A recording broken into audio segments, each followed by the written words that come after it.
Napoleon Bonaparte, once the mighty Emperor of the French, lay dying. His powerful presence, which had led armies and changed Europe, was now confined to a small dim room. The echoes of his past glories seemed distant and almost unreal. The days of glorious victories were gone, replaced by the harsh reality of exile. The battles that had defined him were now just memories, overshadowed by time and the tough conditions of his imprisonment. It was 1821. The world had moved on, but for Napoleon, time stood still, each day blending into the next in a monotonous cycle of despair. His prison was a lonely volcanic rock in the vast South Atlantic St. Helena. This remote island was a stark contrast to the grand palaces and bustling cities he once knew. Stripped of his power and surrounded by British guards, Napoleon faced his mortality. The guards were a constant reminder of his fallen status and the inescapable reality of his situation.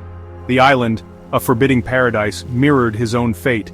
Its rugged beauty was tinged with an air of desolation, much like the man who now called it home. Towering cliffs plunged into a turbulent sea, a constant reminder of his isolation. The relentless waves crashing against the rocks echoed the turmoil within his own mind. His new home, Longwood House, stood exposed to the elements.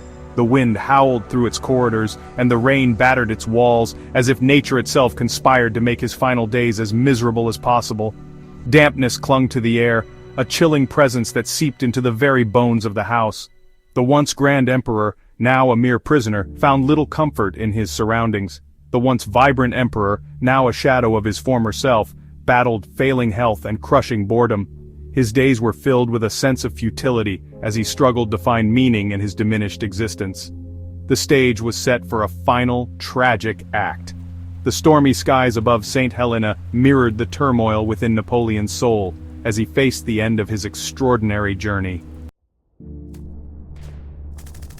Life on St. Helena was a cruel parody of Napoleon's former glory. The island, isolated and surrounded by the relentless waves of the Atlantic, was a far cry from the grandeur of the palaces and battlefields he once commanded. Here, the emperor who had once ruled over much of Europe found himself confined to a mere speck of land, a prisoner of the British Empire. Confined within Longwood's walls, his world shrank to a small circle of loyal followers. These were the people who had chosen to share in his exile, to stand by him in his darkest hours. The once vast empire he had controlled was now reduced to the confines of this modest house, a stark reminder of his fall from power. They shared his meals, his memories, and now, his despair. The camaraderie that had once been forged on the battlefield was now a source of solace in their shared suffering. Each meal was a time to reminisce about past glories, to find comfort in the company of those who understood the weight of their collective loss. The British, wary of the exiled emperor, maintained a suffocating presence. Soldiers patrolled the island, watchtowers loomed over the landscape, and every movement was scrutinized. The constant surveillance was a reminder that Napoleon was not just a prisoner, but a threat that needed to be contained. Every movement was watched, every letter read. The British authorities were determined to ensure that Napoleon had no means of escape, no way to communicate with the outside world without their knowledge. This relentless scrutiny added to the weight of his captivity, making the island feel even smaller and more oppressive. Suspicion lingered in the air, as thick as the island's fog. The mist that often enveloped St. Helena seemed to mirror the uncertainty and mistrust that permeated life on the island. It was a place where every shadow could hide a spy, and every whisper could be a plot. Each day brought fresh indignities. The once mighty emperor was now subjected to the mundane humiliations of captivity. The conditions at Longwood House were far from luxurious, and the daily struggles of life in exile took their toll on his spirit. His once sharp mind dulled by inactivity. The lack of purpose and the monotony of his days weighed heavily on him. The strategic genius who had once outmaneuvered entire armies now found himself with little to do but reflect on his past and ponder his uncertain future.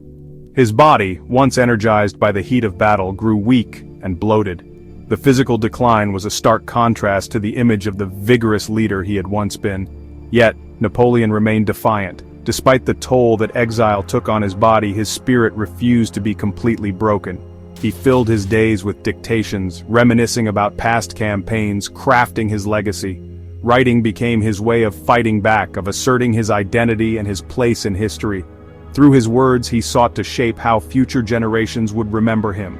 Even in exile he waged war, a war of words against his captors, a battle against time to ensure his place in history.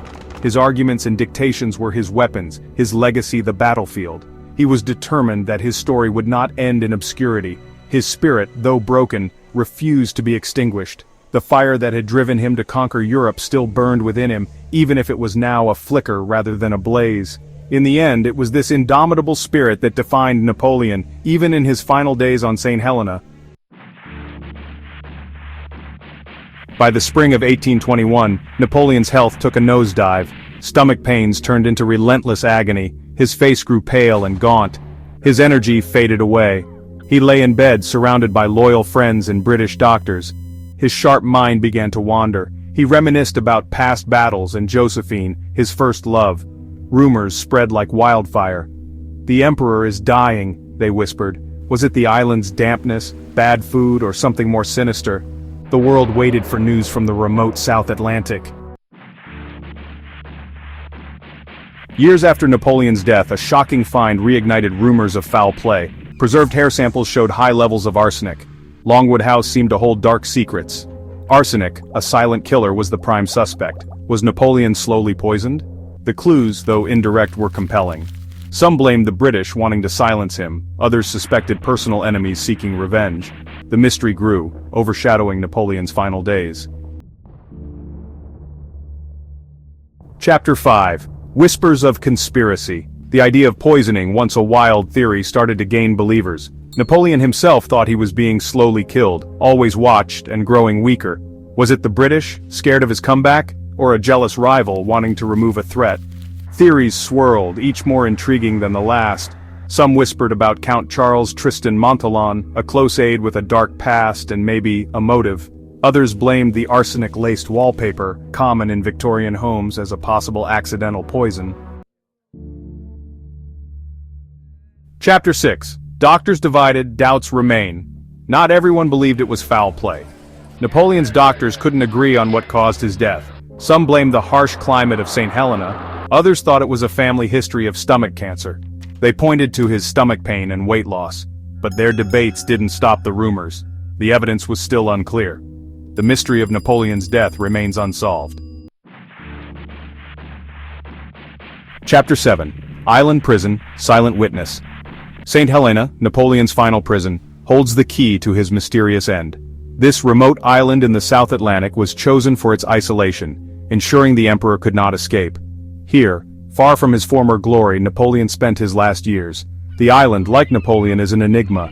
Its misty landscapes seem to guard secrets of the past. The air feels heavy with history, as if the island itself remembers its famous prisoner.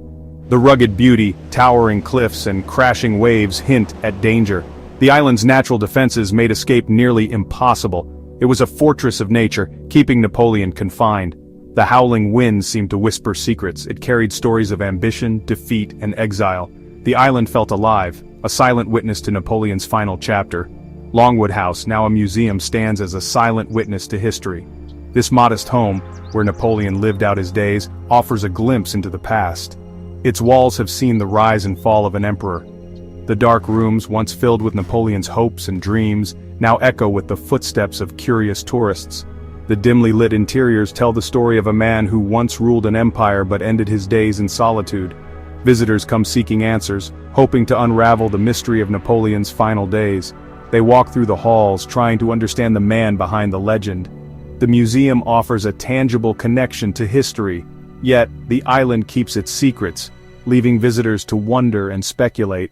St. Helena, with its haunting beauty, remains a place of intrigue, a silent witness to the final chapter of one of history's most enigmatic figures. Chapter 8. Napoleon's Enduring Legacy. Napoleon's influence on history is undeniable. He was a military genius, a brilliant strategist who changed Europe's map. His Napoleonic Code shaped laws worldwide. His ambition sparked change across Europe and beyond. Even in death, Napoleon fascinated and inspired. His story of triumph and tragedy resonated with many. He was both hero and villain, a complex figure who defied easy labels. Chapter 9.